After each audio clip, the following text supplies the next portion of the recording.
Well, friends, very good morning, all of you. Welcome to Success Mantra by Jay Malik. Today chapter is गैर मुजरवा खास या मालिक जमीन किसे कहते हैं। देखिए, मुजरवा भूमि का मतलब है खेती की जाने वाली भूमि, और गैर मुजरवा भूमि जिस पर खेती नहीं होती है। तो ये दो तरह की होती है। गैर मुजरवा आम, जो सरकारी भूमि आम जनता के लिए उपयोग के लिए, जैसे तालाब, कुआं, नदी, सड़क, विद्यालय आदि, और गैर मुजरवा खास मालिक भूमि। तो गैर मुजरवा आम जो सार्वजनिक यूज के लिए छोड़ी जाती है, वो उसका वीडियो बना चुके हैं। तो आज गैर मुजरवा खास या मालिक भूमि कहते हैं जिसे ऐसी जमीन जो जमींदारी प्रथा के खत्म होने पर सरकार ने अपने अधिकार में ले तो ली, परंतु इस जमीन पर किसी प्रकार की खेती संभव नहीं हुई। यानी भूमि सर्वे में इस जमीन के मालिक का नाम दर्ज उसके खतियान में रहता है, प्लॉट नंबर भी है, उसकी रसीद भी कटता है। यदि सरकार की कोई रिस्ट्रिक्शन नहीं है, सूची में दर्ज नहीं है, तो इसकी सेल परचेज हो सकती है, इसका इंतकाल हो सकता है।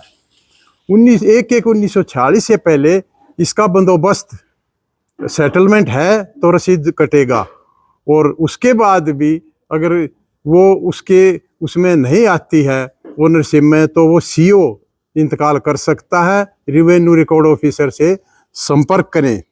यानी जो जमीन जमींदारी प्रथा के उन्मूलन के समय ली गई, परंतु ये खतियान में तो है किसी के, सरकार प्रतिबंध में कोई जमीन नहीं है, तो इसकी सेल परचेज हो सकती है। जैसा मैंने बताया, ऐसी जमीन जो खलियान, चरागाह, गौशाला के लिए थी, जमींदारी प्रथा के समाप्त होने पर सरकार ने ले ली, पर इसका कोई खेती इस पर संभव नहीं हुई, यूं ही पड़ी रही, सर्वे नहीं हुआ। 1950 से पहले जमींदारी प्रथा थी, परंतु बाद में सरकार ने इसको ले लिया, और फिर कानून आया भूमि सुधार 1950 का। उसमें कुछ निर्देश दिए गए कि जमींदार के द्वारा अगर उसकी सेटलमेंट लीज के द्वारा रजिस्टर्ड लीज है तो उसकी मानी जाएगी।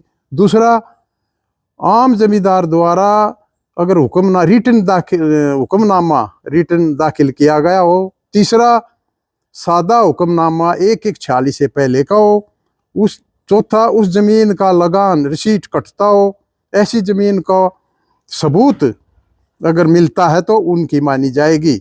गैर मुजरवा पर किसी का दखल है तो टाइटल निर्धारण के लिए 30 वर्षों की अवधि पूरी नहीं होनी चाहिए, और अगर फिर भी उसका ओनरशिप नहीं मिलती है तो सिविल कोर्ट में जाके साबित करना होगा। जमींदारी रिसीट या लगान रिसीट आदि ये बताएंगे।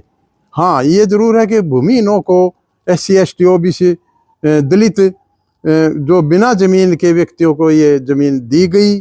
सेटलमेंट 1946 से पहले खास का सेटलमेंट किया जा सकता है, परंतु आम का नहीं हो सकता। यदि किसी व्यक्ति के नाम से खतियान में है खास जमीन, रहती जमीन भी जिसे कहते हैं, इस जमीन का बेचना खरीदना, लोग बेचना तो चाहते हैं, खरीदना नहीं चाहते, क्योंकि कई एक केस में इसका म्यूटेशन नहीं हो पाता।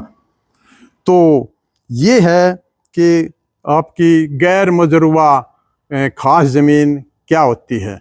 तो have a nice day. Thank you. धन्यवाद।